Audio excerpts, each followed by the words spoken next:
और उसमें भी वो सोच रहे हैं कि निकलेगा, कब निकलेगा, कैसे होगा, क्या होगा, बहुत तरह की चीज़ें जो है ख़ासतौर से बीएड स्टूडेंट के साथ प्रॉब्लम हो रही है। प्राइमरी में भी आपने देखा होगा कि अच्छी खासी सीटें जो है अभी भी 79,000 के आसपास जो प्राइमरी के लिए निकाले गए, उसके बाद भी सीटें खाली है। क्योंकि पेपर में सभी हेडलाइंस थे कि अभी वैकेंसी जो है वो अच्छी खासी फिर से आने वाली है।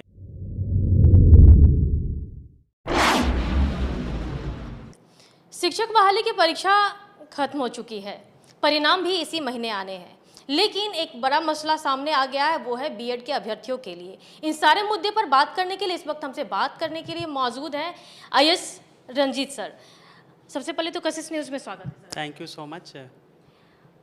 बीएड के कैंडिडेट जो प्राथमिक शिक्षक के लिए थे उन्होंने फिल किया, लेकिन उन लोगों को तो बाहर का रास्ता दिखा दिया गया है। क्या करेंगे ये अभ्यर्थी? एक्चुअली क्या है कि जब 11 अगस्त को ऑनरेबल सुप्रीम कोर्ट का जो वर्डिक्ट आया था, उस ऑर्डर में क्लियर था कि डबल बेंच का था, वो डीबी का ऑर्डर था, जिसमें कहा गया था कि 18 जून 2018 का जो एनसीटी का ऑलरेडी जो गजट थी उसको क्वैश कर दिया, नहीं समाप्त कर दिया गया। उसी के साथ जो है 11 अगस्त से पहले के जितने भी नियमावली है या जो शिक्षक नियुक्त हो चुके हैं उनके लिए तो कोई प्रॉब्लम नहीं, लेकिन उसके बाद जो है वो एनसीटी का जो सर्कुलर था वही समाप्त हो गया है। तो उसके बाद जो वैसे भी उसका कोई फ्यूचर बच नहीं रहा था, लेकिन फिर भी बीपीएससी ने एग्ज़ाम लिया। एग्ज़ाम के बाद भी जो है अब संशय बना हुआ है और लोग लगातार प्रयास भी कर रहे हैं। जहाँ तक मुझे जानकारी है कि उसमें जो लार्जर बेंच होता है वो उसमें भी 3 जजों की बेंच होती है, उसमें से भी निर्णय जो है वो डीएलएड की तरफ ही गया है। उसमें बीएड वाले के लिए फिर से जो है सो निराशा उसमें लग रही है। हाथ 3,90,000 कैंडिडेट हैं, परीक्षा तो ले ली गई है, तो अगर इस तरह का था तो एग्ज़ाम से पहले ही इस तरह का घोषणा कर देना चाहिए था, लेकिन उन अभ्यर्थियों को परीक्षा में भी बिठा दिया गया। तो अब इस स्थिति में रिजल्ट को लेकर के अभ्यर्थी परेशान है, होना क्या है?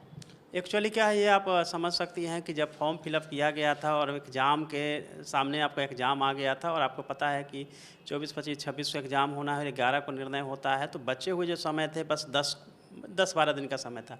ऐसे में बीपीएससी को भी निर्णय करने में मुश्किल हो रही थी कि अब करें तो क्या। जब फॉर्म अप्लाई हो गई है तो बच्चों से एग्ज़ाम दिलवा देते हैं, आगे देखते हैं कि उसके क्या लीगल एस्पेक्ट आते हैं, क्या लीगली कुछ अगर उसमें हेल्प हो पाता है तो दोनों का हम रिजल्ट एक साथ निकाल पाएंगे। लेकिन अब तक जितने भी आप देख रहे हैं, जो भी ऑर्डर्स आए हैं और जो सिनेरियो बन रही है, उसमें बीएड छात्रों के साथ जो है बहुत कुछ अच्छा होता हुआ नहीं दिख रहा है। अभ्यर्थी तो परेशान है। स्वाभाविक रूप से, क्योंकि बीएड अभ्यर्थियों ने बीएड करने के लिए जितने उन्होंने लाखों रुपए खर्च किए, प्रिपरेशन किया, 4 साल तक उन्होंने वेट किया, उसके बाद जो है उनके पेरेंट्स की जो सपने हैं वो है, उनके अब खुद के सपने हैं, बहुत तमाम तरह की जो है वो उनके निराशा तो होनी स्वाभाविक है, क्योंकि एक झटके में जो है सब कुछ समाप्त हो गया है, क्योंकि उनके लिए बहुत कुछ अब बचा हुआ है नहीं। अब उनके लिए यही था कि स्टेट का एग्ज़ाम वो दें, और स्टेट के बाद आपने देखा है कि कल ही न्यूज़पेपर में सभी हेडलाइंस थे कि अभी वैकेंसी जो है वो अच्छी खासी फिर से आने वाली है। क्योंकि वैसे भी आपको पता है कि 10+2 में जितने सीट थे 60,000 के आसपास, उसमें से लगभग आधे ही सीट जो है भरी जाएंगे, क्योंकि आधे ही स्टूडेंट उसमें फॉर्म फिलअप किए थे। उसी तरीके से देखेंगे 9-10 में भी जितने सीट है उसका डबल ही स्टूडेंट उसमें आए थे। 32,000 के आसपास सीट है, उसमें लगभग डबल स्टूडेंट्स थे, कैंडिडेट्स थे। वैसे में यह हो सकता है कि अगर उनको एक कट ऑफ जो डिसाइड किया गया जनरल के लिए 40 और नीचे, उस अगर कट ऑफ पे आ जाते हैं और 75% सीट भर जाती है तो कट ऑफ के नीचे लोग नहीं जाएंगे, मतलब उसमें रिलैक्स नहीं करेंगे जो मिनिमम कट ऑफ था। लेकिन 75% तो चूँकि पहले भी आपने देखा होगा कि बीपीएससी चेयरमैन सर ने कहा था कि हम 75% तो एटलीस्ट जो है सीट फिलअप करेंगे। कुछ सब्जेक्ट हो सकते हैं जिसमें कि अगर फिलअप नहीं होता हुआ दिखेगा तो वो उसमें रिलैक्स करेंगे जो मिनिमम कट ऑफ है। तो उसमें से भी मुझे ऐसी आशा है कि उसमें से 9-10 में से भी कुछ सीटें, और 10+2 में से भी लगभग 30,000 के आसपास सीटें, और इधर से भी हो सकता है कि कुछ 5-10 हज़ार सीटें। और प्राइमरी में भी आपने देखा होगा कि अच्छी खासी सीटें जो है अभी भी 79,000 के आसपास जो प्राइमरी के लिए निकाले गए, उसके बाद भी सीटें खाली है। क्योंकि मुझे याद है कि आज से 2-3 साल पहले पार्लियामेंट्री क्वेश्चन था, उसमें दिख रहा था लगभग 3 लाख के आसपास सीटें, जो कि पीपल टीचर्स रेशियो के हिसाब से होता है।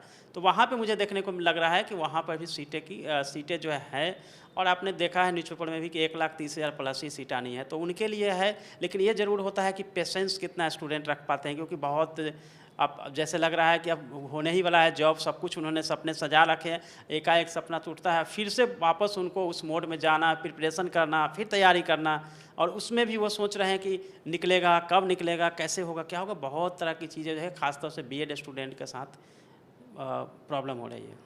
सर एक मैसेज आपसे लोग सुनना चाह रहे हैं कि बीएड के कैंडिडेट सुप्रीम कोर्ट गए हैं, क्या होना है, निराशा हाथ लगेगी या देखिए उसमें क्या होता है कि जब ऑनरेबल सुप्रीम कोर्ट का मैटर है तो उसमें तो कोई भी कमेंट्स नहीं कर सकता है, क्योंकि ऑर्डर इज ऑर्डर।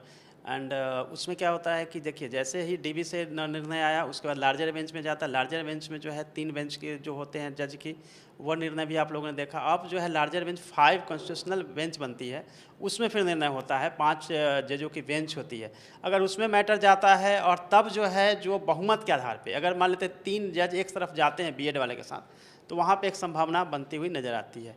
लेकिन चूंकि यह होता है कि एक बार जो निर्णय हुआ है और उन्होंने जो लॉजिक दिया है कि बीएड डीएलएड जो है वो 1 से 5 में उनके हिसाब से उन्होंने अपनी कौशल या फिर उनके पेडागोजी को पढ़ा है, और बीएड वाले जो हैं वो अलग हायर स्कूल के लिए होते हैं, माध्यमिक उच्च माध्यमिक के लिए होते हैं। लेकिन फिर भी आप पहले भी देख रहे होंगे कि एटलीस्ट उनको 6 मंथ का ब्रीच कोर्स करना पड़ता था, देन फिर वो जो है सो टीचर बन पाते थे। तो वहाँ पे हम कुछ अभी उसमें कमेंट नहीं कर पाएंगे, क्योंकि ऑनरेबल सुप्रीम कोर्ट से जो निर्णय आएगा उसके बाद ही कुछ कहा जा सकता है। यानी कि एक उम्मीद जताया जा सकता है कि राहत मिल सकती है क्या, क्योंकि सुप्रीम कोर्ट से राहत की उम्मीद ये अभ्यर्थी। देखिए बहुत सारी चीज़ें वायरल होती रहती है, चीज़ें आप ये भी देख सकते हैं कि अध्यादेश भी लाया जाएगा तो भी अपने पास ऑप्शन है, ऑप्शन की कमी नहीं है, बट उस ऑप्शन को कितना इम्प्लीमेंट किया जा रहा है, एग्जीक्यूट किया जा रहा है, उस पर डिपेंड करता है। अध्यादेश भी ला के भी उसको लाया जा सकता है, ऐसे बहुत सारी संभावनाएँ हैं। सर आपने टीचर्स के एग्ज़ाम होने के बाद से ही सर्वे किया कट ऑफ को लेकर के, फिर महा सर्वे किया, क्या कुछ निकल कर सामने आया? देखिए उसमें क्या है कि जैसे ही मैंने वो आपने देखा होगा मेरे चैनल पे भी और मिशन 50 पे भी हमने लगभग 1 लाख से अधिक कैंडिडेट्स ने अपने मार्क्स बताएं, तो उसके बाद भी बहुत सारे स्टूडेंट से मेरा इंटरेक्शन है, तो उनके जितने भी हायर स्कोर वाले स्टूडेंट हैं ना, वो सभी के सभी बीएड वाले हैं, क्योंकि उनकी ऑलरेडी वो कॉम्पिटिटिव एग्जाम्स भी देते रहते हैं। मैं ऐसा नहीं करूँ कि डीएलएड वाले नहीं देते, बट हायर स्कोर जो है उसमें 70-80% जो है बीएड वाले हैं। अगर उनके साथ रिजल्ट देखेंगे तो काफ़ी कट ऑफ जो है 15-20 हज़ार ऊपर जा सकते हैं, 15-20 कट ऑफ मार्क्स ऊपर जा सकती है। लेकिन अगर डीएलएड के साथ देखेंगे तो जो मैंने कट ऑफ दिया है लगभग उसके आसपास होना चाहिए, जो मेरा अपना व्यक्तिगत राय है। तो सुना आपने जो बीएड के कैंडिडेट से जुड़े मसले को लेकर के हो या फिर शिक्षकों के मुद्दे को लेकर के हो, जो कट ऑफ को लेकर के लगातार जो बातें उन्होंने पहले भी बताया था, उस पर अभी भी इनका स्टैंड क्लियर है। तो बीएड के स्टूडेंट जो अभ्यर्थी हैं वो सुप्रीम कोर्ट गए हैं, तो वहाँ से राहत मिलेगी या नहीं, इस पर अभी कुछ कहना मुश्किल हो रहा है। लेकिन जो अभ्यर्थी को 1 to 5 के लिए प्राथमिक शिक्षा के लिए बाहर रखा गया है, उनको एसटीईटी कर लेना चाहिए, तो शायद उनके लिए एक राहत सी खबर होगी। फिलहाल के लिए इतना ही, बने रहे कशिश के साथ, कैमरामैन फिरोज के साथ अंकिता सिंह।